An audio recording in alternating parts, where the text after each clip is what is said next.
उनको पकड़ा जाना चाहिए हमलावरों को, और दूसरे बहुत तगड़ी सुरक्षा उनकी सरकार को दे देना चाहिए।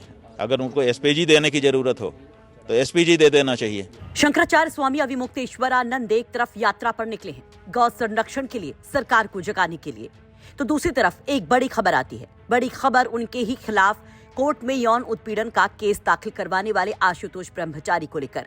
दावा किया जाता है कि आशुतोष ब्रह्मचारी पर रीवा एक्सप्रेस ट्रेन से प्रयागराज जाते वक्त हमला किया गया। आशुतोष ब्रह्मचारी बताते हैं कि धारदार हथियार से हमलावर उन पर हमला करता है, जिससे बचने की कोशिश वो करते हैं टॉयलेट में छुपकर। दावा किया जा रहा है कि फतेहपुर और कौशाम्बी जिले के सिराथू रेलवे स्टेशन के बीच पूरी घटना घटित हुई और इसके पीछे आशुतोष ब्रह्मचारी ने नाम ले लिया शंकराचार्य अविमुक्तेश्वरानंद का। पहले से ही अविमुक्तेश्वरानंद व उनके सभी सहयोगों ने जो 21 लाख की मेरी घोषणा कर रखी है नाक काटने की, उसके तहत ये हमला किया गया है। क्या चाहते हैं? हम न्याय चाहते हैं, इनके खिलाफ कार्रवाई हो। ऐसे इतने बड़े मामला नाबालिग भटकों के साथ जिसने इतना बड़ा यौन शोषण किया, उन्होंने लैंगिक अपराध किया, ऐसे व्यक्ति को कैसे छूट मिल रही है? पुलिस पे दबाव बना रहा है लगातार, हम पे हमला करा रहा है, हमले पे हमला करा रहा है। अब आप देखिए कितना हमको मारने का प्रयास किया गया। ऐसे में शंकराचार्य अविमुक्तेश्वरानंद से जब इन आरोपों पर हमारे सहयोगी गौरव पांडे ने बात की, तो सुनिए शंकराचार्य क्या कहते हैं, किस तरह से वो हमलावरों की गिरफ्तारी की मांग करते हैं और तो और एसपीजी सुरक्षा तक की मांग कर देते हैं। आशुतोष ब्रह्मचारी ने एक बड़ा गंभीर एक तरह से आरोप लगाया। सुबह जो है उन पर रीवा एक्सप्रेस में हमला हो जाता है, नाक पर, चेहरे पर, हाथ पर चोट लगने की बात कहते हैं। ऐसा है कि जो आशुतोष जी हैं वो बहुत बड़े अभिनेता हैं। उनका हंसना, उनका रोना और उनका धड़ल्ले से झूठ बोलना आपके मीडिया कैमरों ने कैप्चर किया है। पहले से ही सबको पता चल रहा है कि वो किसी भी समय कैसा भी अभिनय कर लेते हैं और अपने अभिनय को वास्तविक बनाने के लिए वो पूरा माहौल भी बना लेते हैं। ट्रेन में वो जा रहे थे, ट्रेन की जिम्मेदारी थी अपने यात्रियों की सुरक्षा की, और करती भी है। ट्रेन में तो इस तरह के हमले कभी दिखाई नहीं दिए। तो ऐसी स्थिति में जहाँ सारे यात्री सुरक्षित हैं, वहाँ इन्हीं के ऊपर हमला हो गया और किसी ने देखा तक नहीं।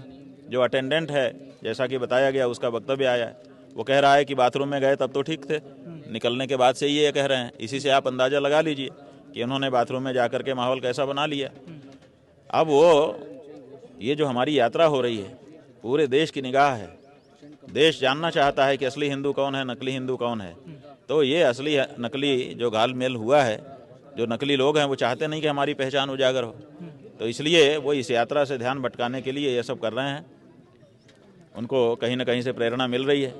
महाराज, उनका कहना है कि वो अपनी जान बचाने के लिए जो है टॉयलेट में अंदर गए थे। ठीक है, जान पर बचाने के लिए टॉयलेट में गए, ठीक है, बिल्कुल सही है। तो बाहर हमला हुआ ना, तो उसको किसी ने देखा क्यों नहीं? ट्रेन जो है सुनसान थी, कोई था नहीं ट्रेन में। वो तो पता चल जाएगा कि किस डब्बे में कितने लोग यात्रा कर रहे थे। रिजर्वेशन रहता है, पता चल जाता है। उन्होंने अपनी शिकायत में ये भी लिखा कि 21 लाख रुपए जो है इनाम रखा गया था, नाक काट कर जो लेकर आएगा उनकी। हाँ, ठीक है, ये समाचार माध्यमों से हमको भी ये जानकारी हुई थी। हमने भी उस समय अपनी प्रतिक्रिया इस पर व्यक्त की थी। हमने कहा था कि इस तरह की बात आपके आवेश में, आक्रोश में, क्षोभ प्रकट करने के लिए निकल गई हो तो बात अलग है, लेकिन सनातन धर्म में, सनातन धर्म के लोगों का ये तरीका नहीं रहा है कभी भी कि वो अपने आलोचक पर या किसी दुष्ट व्यक्ति पर इस तरह का हमला करें। वो ये काम नहीं करते हैं। जो आक्षेप, आरोप, लांछन लगाया गया है, उसका न्यायालय में तर्कों के साथ, प्रमाणों के साथ उत्तर दिया जाएगा। तो इसके लिए तो हम लोगों ने पहले ही से खंडन कर दिया था, और कोई भी व्यक्ति जो सनातन धर्म का पालन करने वाला है वो इस तरह की बात नहीं करता है। और जो घटनाएं हुई हैं, जैसी कि बताई जा रही हैं, वो अपने आप में कह रही हैं कि ये बनावट की गई है। साथ ही साथ हम ये मांग करना चाहेंगे कि सबसे पहले तो अगर उनके ऊपर सचमुच हमला हुआ है तो उनको पकड़ा जाना चाहिए, हमलावरों को, और दूसरे बहुत तगड़ी सुरक्षा उनकी सरकार को दे देना चाहिए।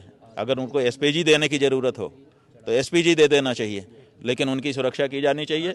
उनके ऊपर किसी भी प्रकार का हमला हो, हमको स्वीकार नहीं है। आपको बता दें कि इसके पहले ब्रह्मचारी महाराज ने शंकराचार्य अविमुक्तेश्वरानंद की यात्रा को लेकर भी सवाल उठाए थे। इस यात्रा के रूट को उन्होंने एक साजिश बताया था। तो इस पर भी शंकराचार्य बोले और तगड़ा जवाब दिया। जिन्होंने ये भी आरोप लगाया, हालांकि एक बयान दिया था कि ये यात्रा जो है हिंदुओं को बरगलाने की यात्रा है। हाँ, बरगलाने की यात्राएं बहुत सारी हो चुकी हैं। अब हिंदुओं को आंख खोलने की और उनको सामने सच लाने की ये यात्रा है और ये चल रही है। महाराज, इसके अलावा उन्होंने ये भी कहा कि आपने जानबूझकर जो रूट सेट किया, वो रूट जो है बेसिकली उन बटुकों के, नाबालिग बटुकों के ज़िलों के आसपास के हैं, ये दबाव डालने की कोशिश है। ऐसा है कि हमारी यात्रा से जिस पे दबाव पड़ना चाहिए उस पे पड़ रहा है। ये यहाँ के सूबे के मुख्यमंत्री के ऊपर दबाव डालने की यात्रा है। हमारे यहाँ नियम है कि जब हम किसी विशिष्ट स्थान पर जाते हैं तो उसको दाहिने करके जाते हैं। तो हम काशी से निकले, हमारे पास थोड़ा समय हमको रखना था क्योंकि हम चाहते थे कि 5, 4, 3, 2, 1 ऐसी गिनती हो ताकि लोगों का ध्यान इस तरफ आकृष्ट हो। तो हम इसीलिए थोड़ा पहले से निकले। अब हम सीधे कैसे चले जाते, तो हमने थोड़ा सा ऐसे परिक्रमा करके नैमिषारण्य तीर्थ जा करके वहाँ से आने का सोचा है। अब उसमें कौन सा जिला आ रहा है, कौन सा जिला नहीं आ रहा है, और हमको अभी ठीक से पता भी नहीं है कि किस गांव के वो लड़के हैं और उनका क्या परिचय है, और ना हम ये करना चाहते हैं क्योंकि अगर करें तो वो भी ठीक नहीं होता है। तो ऐसी परिस्थिति में हमारी जानकारी में ये सब कुछ नहीं है और हम कोई प्रभाव नहीं डालना चाहते हैं। हम आपके माध्यम से कहना चाहते हैं कि जो सच हो वही कहिए, अगर झूठ बोलेंगे तो वो ठीक नहीं है। फिलहाल ब्रह्मचारी महाराज पर हुए हमले की घटना की जांच पुलिस कर रही है। जीआरपी में ब्रह्मचारी महाराज की तरफ से एफआईआर दर्ज करने के लिए लिखित शिकायत दी गई है। अब यह हमला क्या है, कोई साजिश या कुछ और, इसका पर्दाफाश तभी हो पाएगा जब पुलिस की तरफ से कोई बयान दिया जाएगा। रायबरेली से गौरव पांडे की रिपोर्ट, यूपी तक। लेकिन एक स्ट्रगल की आपकी कहानी लोग सुनाते हैं कि गांव में से आपने रंगमंच शुरू किया और लखनऊ के भारतीय शाहजहांपुर में कोरोनेशन आर्ट थिएटर में मैंने प्रॉपर पढ़ाई के पैरेलल रोज शाम को एक अमेचर अभिनेता के रूप में काम किया। हमारे कृष्ण कुमार श्रीवास्तव जी हैं, जो हम लोग प्यार से कृष्णा दादा बोलते हैं, दिलीप आनंद जी हैं, जरीब मलिक आनंद जी हैं, शमीम आजाद जी हैं, महेश सक्सेना जी हैं, चंद्रमोहन महेंद्रू जी हैं, जुगनू सत्यनारायण जी हैं, सुदर्शन सलिलेश जी हैं। ऐसे बहुत सारे मित्रों की टोली है जिनके साथ में रह के हमने शाहजहांपुर में खूब रंगमंच किया। फिर उसके बाद भी सबसे अच्छी बात, शाहजहांपुर मेरे लिए बहुत स्पेशल क्यों है कि शाहजहांपुर ने मुझे लखनऊ और दिल्ली और मुंबई जाने से पहले मेरी रोजी दाल चावल रोटी मुझे शाहजहांपुर में जीवन भर के लिए सेट कर दिया था। इतना समृद्ध था कला। अब हाई स्कूल नहीं, कला की बात नहीं, हाई स्कूल पास किया, राजकीय इंटर कॉलेज गवर्नमेंट में इसमें एडमिशन लिया।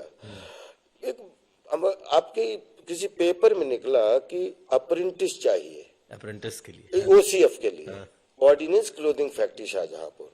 तो मैंने भी फॉर्म भर दिया, उसमें 3-4 हजार बच्चों ने फॉर्म भरा, मेरा भी उसमें सिलेक्शन हो गया। तो मजाक करते करते 12वां फिर मैं प्राइवेट हो गया, क्योंकि 2 सरकारी संस्थानों में एक साथ नहीं। तो भारत सरकार रक्षा मंत्रालय के अंतर्गत मैं 29वें बैच का पास आउट फौजी टेलर हूँ, जिसमें अगर मैं अभिनेता या कलाकार कुछ भी नहीं होता तो आज शाहजहांपुर में अपने बीवी बच्चों के साथ में रह के प्रॉपर मैं ये ऑर्डिनेंस क्लोथिंग फैक्ट्री की सेवा कर रहा होता और अपना गांव देख रहा होता।